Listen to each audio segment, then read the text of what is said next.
নিয়ে ফেললাম সবজি দিয়ে বেশ কালারফুল একটা পরোটা। জেনারেলি বাচ্চারা খুব একটা সবজি খেতে চায় না, শীতের সবজি। তো এইভাবে কিন্তু পরোটাটা বানিয়ে দিলে বেশ সবজিটাও পেটে যায়, দেখতেও খুব সুন্দর হয়।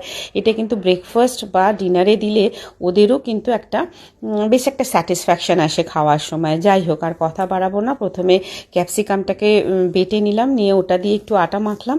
তারপরে বিটটাকে বেটে নিয়ে যে আটাটা মাখলাম সেটাতে লাল রুটি হলো।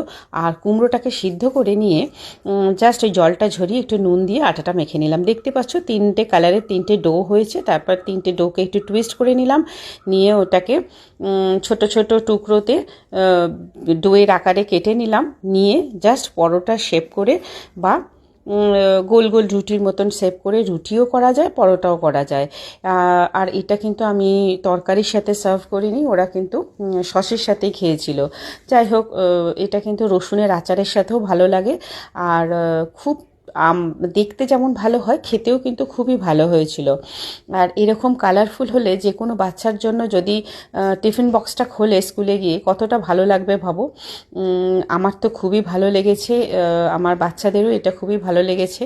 তো তোমরা আমি একটু অলিভ অয়েল দিয়ে ভেজেছিলাম, এতে স্পাইস দিলে দেয়া যেতেই পারে, কিন্তু আমি কোনো স্পাইস ইউজ করিনি, কারণ যেহেতু ছোট বাচ্চাদের জন্য করছি তাই জন্য। তোমরা অবশ্যই জানিও তোমরা এইভাবে পরোটা করে খেয়ে তোমাদের কেমন লেগেছে।